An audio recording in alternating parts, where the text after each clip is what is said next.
It's a top. Sounds like a... What you gonna play now? Clap it. That's right, I'm back and it's not a repeat. So turn up the volume and start rocking to the beat. Cause I'm on a beat line for your funny bones. So lock all the doors and disconnect the phone.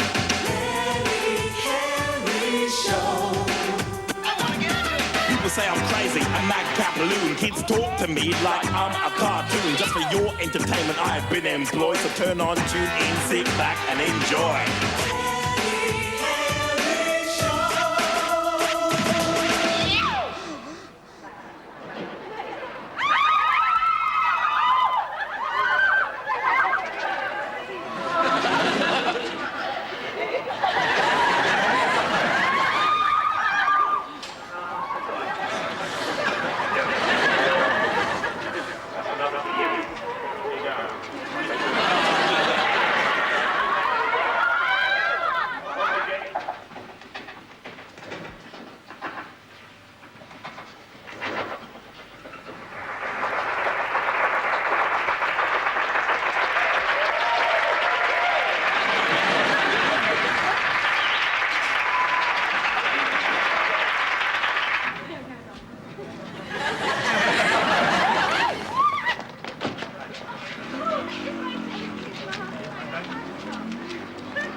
Don't you like my casserole, Delbert? Of course I do, Mum. It's spondicious. Well up to Michelin standard. That's the guidebook, not the tyres. How would you know when you haven't even had a mouthful yet? I'm sorry, Mum. You're not doing much better. I'm afraid I've lost my appetite too. Delbert, how come you tell your troubles to Jake, but not to me? Well, you don't to your mum, do you? I mean, being mums, they worry about you anyway. So if you do tell him your worries, then that makes them worry even more. And if you don't, they'll beat your backside, no matter how old you are. You know, that's it, Mum. That is exactly it. I'm starting to feel my age all of a sudden. It's all these younger kids coming up to me on the streets trying to have a crack at my title. I mean, don't they realise I am the perfect specimen of cruciality, the undisputed champion? And don't you realise that you've got to move up in the world? Stop all this disco jockeying, street strutting business. You can do better than that now, Delbert. You're right, Mum. You're exactly right. It's time I started to work in television. Oh, Delbert, I mean a proper grown-up job, an adult life. And you wonder why I can only talk to Uncle Jake. All right. You want to know why I lost my appetite? This isn't something nasty from the hospital, is it, Mum? Something nice from Jamaica. Bit late in life to start on the old ganja, isn't it, Mum? It's a proposal of marriage from a charming man I knew back in Clarendon many years ago, Mr. Dixon. When we used to slow dance down at Jack Ruby's dance hall, the night used to catch a fire. Yes, well, he's a widower now, and he needs someone to take care of his aches and pains. You mean you've had a boyfriend all this time? He'd like me to go out there and discuss the future with him. So what are you going to do, have a board meeting? Don't you think you're going to have to turn the gas up a little high to get this old flame going again? Not to mention deserting your one and only son, condemning him to a desperate life of seriously bad ironing, pot noodles and spuds you don't like. And that's why I'm prepared to offer you this house. If you and Claudette consider getting married.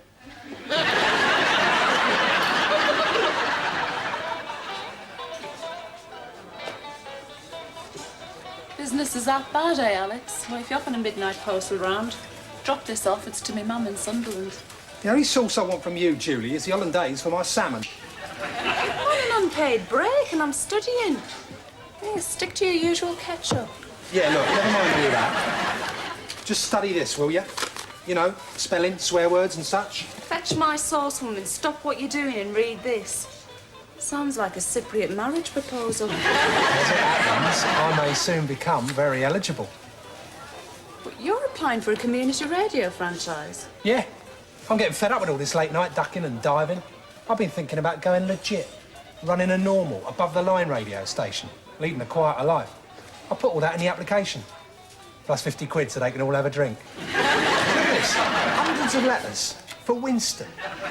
When he did that afternoon broadcast, playing nice, laid-back records for nice, laid-back housewives, they responded. He's opened my eyes. Morning. Don't mention anything to the lads. I haven't worked out how to use them yet. If at all in Delbert's case. Yo, Alex, what you got there, man? Some fan mail for me to answer? A handful of lucky ones plucked from the sack? Yeah, for Winston, actually.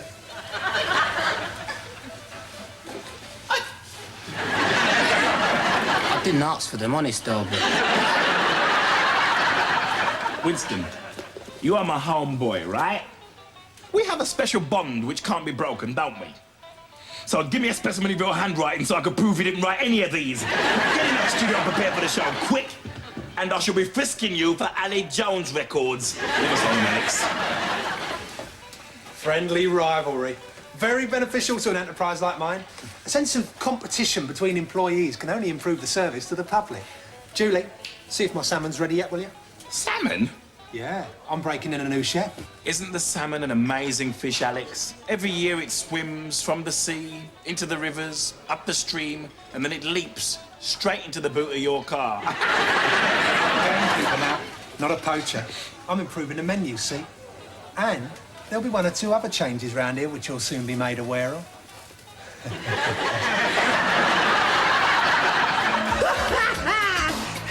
Another favourable one. I think I'll put it on this big pile here with the others. Don't let it go to your head, Winston.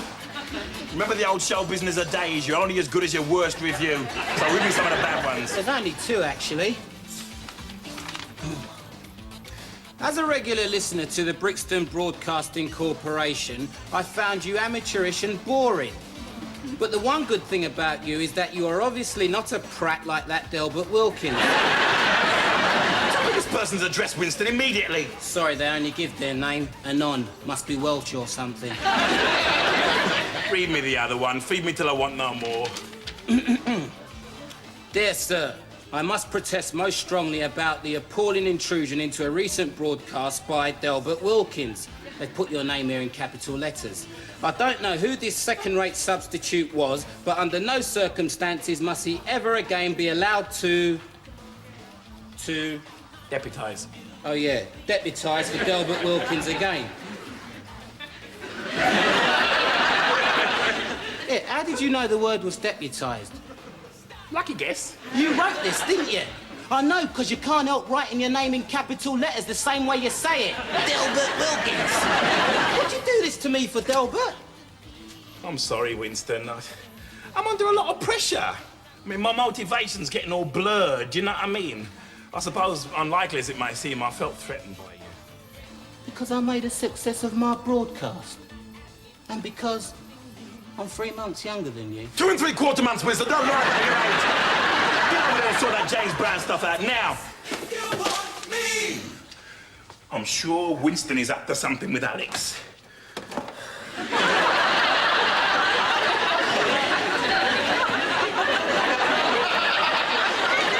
But how can I be sure, man?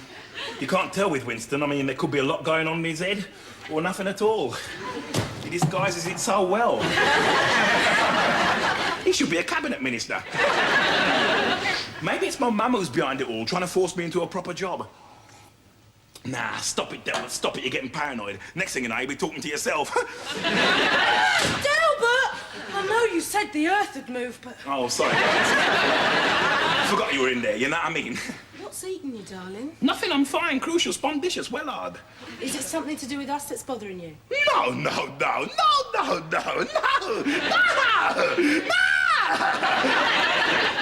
Yes. Sort of. Yeah, well, that's as clear as Jeffrey Archer's back. Listen, if there's somebody else, I want you to tell me. Okay. There's Winston, my mother, Alex, and this young kid I met at a TV studio. Oh, I'll call the news of the world, shall I? Look, darling, as far as you and me are concerned, my mother has dropped a huge spanner in the works. Well, a bulldozer, to be precise. She's just had this letter of proposal from a geezer in Jamaica she used to know, right? I mean, chances are he posted it years ago and it's only just turned up. She wants to go over there and check it out, and she wondered if, well, if you and me would like to set up home in her house. Together. You know, I had a feeling that if ever you proposed to me, you'd do it by letter. No, man, are you crazy? I'll just drop down on one knee, traditional style, take you by the hand, cue in the Vienna Boys choir, and then I'd whip out a diamond the size of a Volkswagen. Well, I don't hear any singing or see any knees bending. I'm sorry, Claudette. I'm not ready yet, man. I still wear pajamas. It's okay, babe. I feel pretty much the same way. I mean, I'm sure marriage is spondicious at the right time in your life. Yeah, I couldn't agree more. But I just haven't reached that moment yet. Nah, me neither. And as far as kids go, I've seen far too many of my friends forced into an early marriage in their teens, ditching their dreams for the price of a packet of 3. And I'm not ready to be a working mother, so I don't want any kids yet anyway. So that's the way the cookie crumbles, Claudette. That's the way it is. That's... What do you mean you don't want my kids? What's the matter with me? I've got childbearing hips.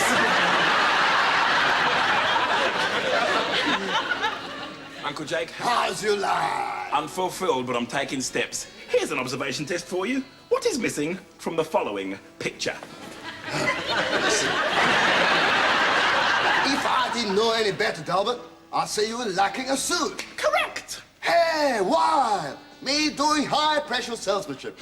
Uncle Jake, I have a simple request. I want the most wicked, the most crucial, the most spondicious suit you've ever made for anyone. It's got to be ready to wear, but too hot to handle.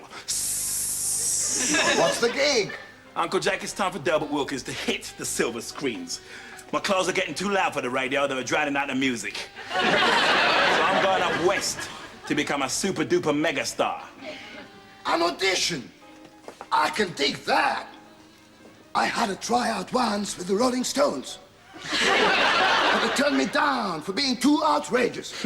Yeah, Mick probably saw the way you were looking at Bianca. I locked these away because they're my crown jewels. Made them all in the 50s. Been waiting ever since for them to come back into fashion. This is Major Space Warp, guy. Look at this. Last time I saw stuff like this was early Star Trek. Mr. Sulu was looking well large, you know what I mean? Uncle Jake, you're sitting on a gold mine here, and don't worry, I will pay you back. Delbert, don't write the check with your mouth that your wallet can't cash. Trousers. Hi, do you know me? Of course you do. And even those very few of you who don't know me soon will. Because I'm going to be on TV chat shows hyping my forthcoming bestseller, The Delbert Wilkins Guide to Cruciality. All right, this is the last chapter. You're about to go up west to pitch for that vital breakthrough in your TV career. Nothing has been left to chance. You're wearing a totally unique suit to avoid any clashes with your media interrogators. I mean, imagine walking into the same room with Sandy Gall and Sue Lawley, and they're wearing the same clothes as you. Not that you fellas should even dream of wearing a green low-cut dress with the high heel shoes if you want to go far, you know what I mean? All right, so everything is immaculate. I even left my socks in the fridge overnight, you know what I mean? But cruciality must be maintained throughout the expedition. Put your A to Z in a bag to avoid looking like a tourist. Then put the bag in one of these to avoid looking like a cheapskate. Then hide the whole thing in the car to avoid looking like a pillock. Now all you need is your posse. Winston!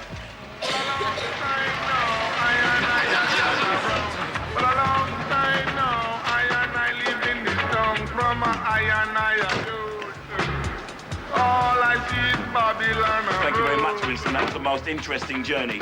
Either there are 12 rivers between here and Brixton, or we crossed over the same one many times. Give me the tape machine, please. Thank you very much. Cheers, Delbert. Owen, good luck, mate. Yeah, right.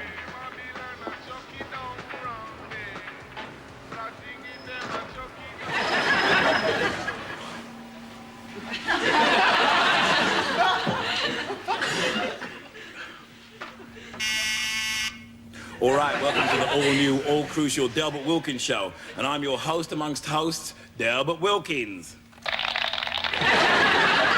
And for those of you unfamiliar with that name, let me give you a brief, modest resume of my talents. I am the Brixton Bunny Merchant Supreme. I've got so much chat, I have to drink engine oil to stop my tongue overheating, you know what I mean? And what I say is important too. When Delbert Wilkins speaks, the world listens, mainly because it can't get a word in edgeways. My clothes and style are legendary. Next to me, geezers like Terence Trent D'Arby, Nick Cayman and Jonathan Ross are like cavemen, which is probably why they don't want to stand next to me. Anyway, that's enough about me. I don't really mean that, I just felt I had to say it. So let's meet my very first special guest, who will be coming up right after the break.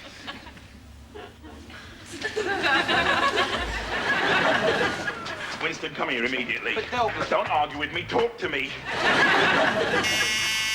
Hi there, welcome back. My first guest recently became famous in a very small way when he sat in for me on my radio show.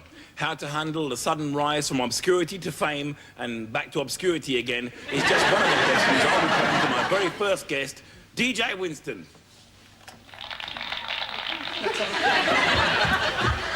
I'm sitting on my loo if it helps me.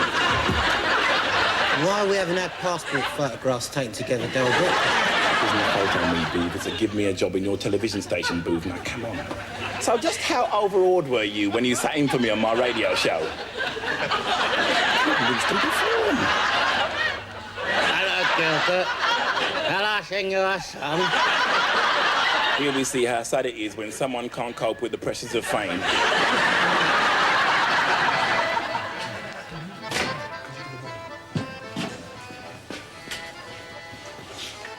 What's been going on in here, Monkhouse? Dunno, Sarge.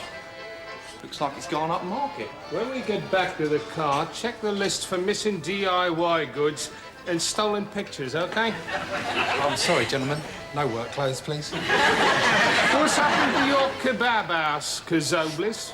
The kebab house must be a figment of your imagination, Sergeant Lilly, like most things. This is a bistro.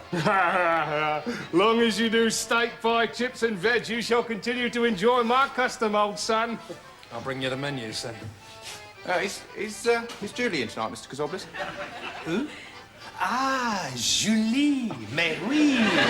She's over there, revising for her exams. Oh, well, I'll just pop over and wish her good luck, if you don't mind. Fancy putting sex before nosh. What a win. It certainly lacks your sophistication, Sergeant Lilly. Tin salmon, $7.95. You won't catch me eating here much longer. Then all the expense will have been worth it. Yeah. Can I be of any help at all? Well, if you want to break into the college and sneak a look at me exam paper for us. Sociology, eh? Well, don't let it get around. But I've got a degree in it, actually. Oh, right. Then maybe you can help me on this chapter on criminality in the urban classes. This is more like it. Yuppie intellectuals chewing the fat. I shall have to think about putting chessboards out on the tables. Alex is trying to recreate cafe society.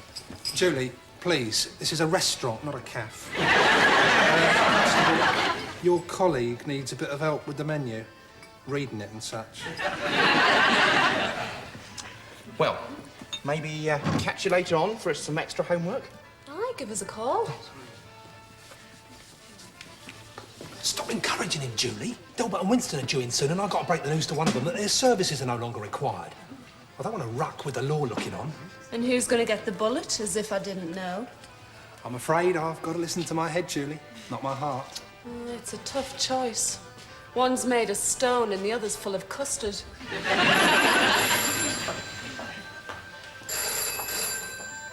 Shake as obvious. What's that proverb, Monkhouse? You can lead... No. You can flog a dead dog to the water, but you can't make it do new tricks? More or less, yeah. Why? Because I think nothing's really changed behind the scenes in this gaff. How do you feel about a stakeout? I'd rather eat in here now, Sarge.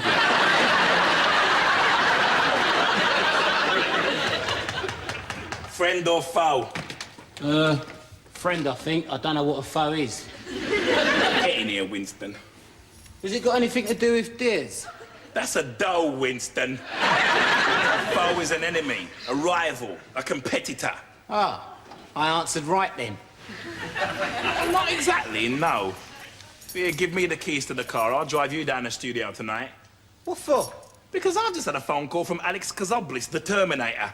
He wants you to take over from me as top DJ down the station when it goes legit. I've been given the Vincent Van Gogh. The what? You know, I'm out on my ear. Yeah, but... what's this geezer Vince got to do with it, then? I was using imagery, Winston. Vincent Van Gogh lopped off his ear as a gesture to a friend. Yeah, well, he wouldn't be any good as a DJ then, will he? His headphones will keep falling off. Don't you understand, Winston?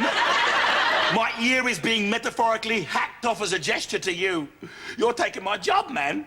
You have everything now, whilst I have nothing. Oh, well, I'm really sorry, Del, but Ed, do you think I should go and say no to Alex? You know, as a sign of my friendship to you. Hey, that's not a bad idea. No. This is fate, Winston. We must do what we must do. And even if I don't get this job on the TV, which would seem likely after your Royal Command performance, we must go our separate ways. Adieu, Winston.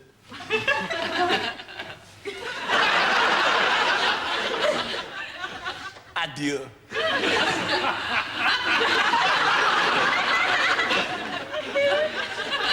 Well, come on. It's my last night on the station tonight. I want a boogie. Wait. If you're going to do the driving, carry the bags. Oi, Winston, don't push it. Delbert Wilkins Show. All right, Funketeers, it's time to party. It's my last night on the Brixton Broadcasting Corporation, and we are gonna get down. It is so fierce, it's gonna register 15 on the Richter scale, and now it goes up to 12. A huge hurricane of sound in Brixton town. Boom, boom, boom, boom.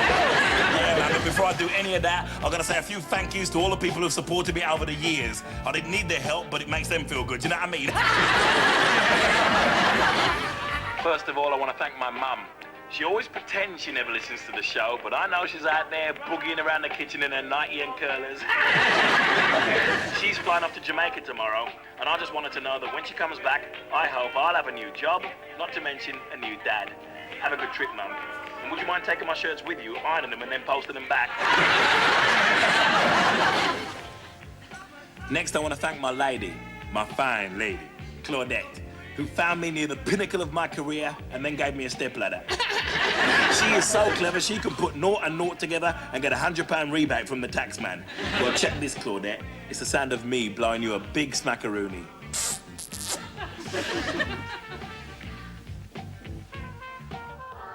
This one's probably a futile name check because the dude in question makes his own entertainment. He'll be sitting in some really low dive somewhere, wailing away on his sax. But Jake's my main man. Without him, my perfect body would be seriously underdressed. His suits are fit for a king, but he'll have to make do with the ace for now. Dream on, Jake. Dream on. And the story of the Brixton Broadcasting Corporation wouldn't be complete without the mention of two really nice people. Well, one of them's nice, the other tries to hide it under a concrete exterior. I'm talking about Julie Jackson and Alex Kazoblis. Keep up a great front in the kebab house. Sorry, Alex, make that 3-star bijou restaurant. While we get down in the back room here. He's done it. He's finally put his size 12 foot into his size 50 mouth. Fasten your seatbelt, Monkhouse. Hang on, Sarge. Let's not be too hasty. It is a community service, and Shut up.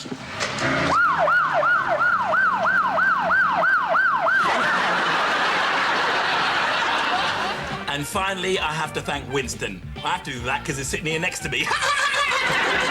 Winston, my loyal spar and right-hand man, without whom life would have been so much more straightforward. Winston's taking over the show starting now so you can all get to know him. And so that if there's any cock-ups, I'll still be here to rescue him. Got it, Winston. Boom, boom, boom. I'm kidding, Winston. But if you do need my help, all you gotta do is whistle, all right? Eureka! Poor you with your hands down and your trousers in a till! You're all nicked! Sergeant Lily, come in, have a drink, sit down. Thanks for the invitation!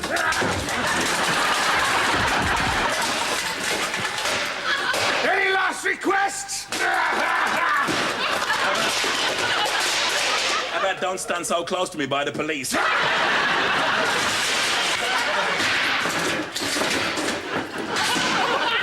Try getting that lot to work, Chris Obliss. We won't need to, Lily. We'll get a whole new studio out of our action against you for damage. Damage is here against the pirate radio station. Don't make me laugh. Even Perry Mason couldn't win that one. He could if the pirate radio station in question had been made legitimate at midnight, sir. Let's synchronise our watches now, shall we? Ooh, look what the big hand said. A franchise from the IBA just arrived. It's the IBA, Alex. They still sent me 50 quid back. Big people, Lily. My new station controller will be in touch with your superiors. By radio, of course. That's right, Alex finally gave me a proper job. With a proper salary. Oh, thanks. And now that you're on PAYE... May I be the first to congratulate you. Come on, let's have a drink. He's the one on duty. Do you still want me to try and go on with the show, Delbert? Winston, how can you think of yourself at a time like this? This is a happy ending. Except for you and me, eh, Sergeant? Try and fetch him a brandy. Winston is in no fit state to drive anyway.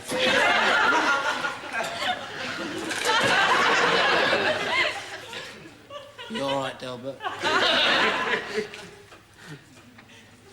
Wilkins? Yes?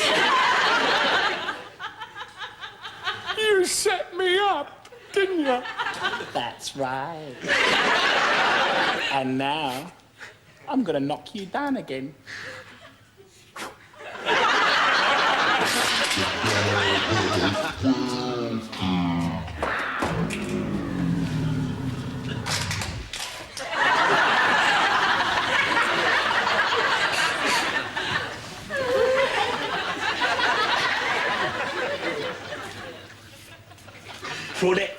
Claudette, listen to this, man.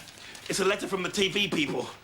Dear Mr. Wilkins, we loved your appearance in the video box. Please contact us immediately about plans for your own show. Blah, blah, blah, big fee, blah, blah, blah, hilarious ventriloquist dummy. P.S. Where'd you get that crucial suit? Claudette, I'm wanted again. Claudette? Claudette? What's she gone to work for? It's only 11:30.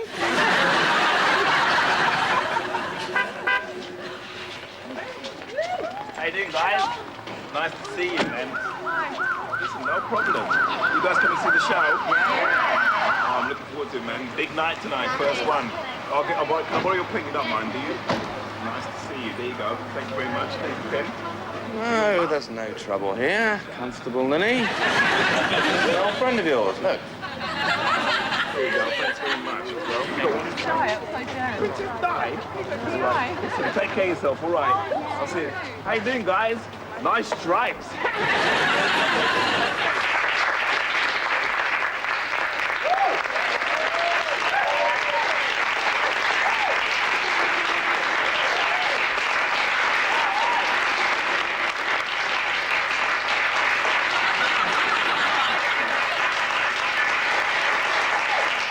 Some fantasy, eh?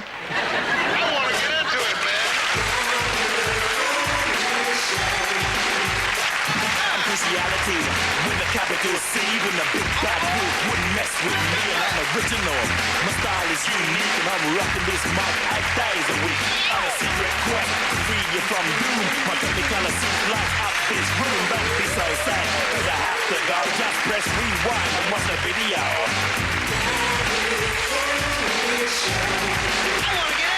I'm a heavyweight, always makes the front page. Just like a tiger shooting in a cage. I'm wanted for my impeccable taste. 7 changes of clothes, just in case.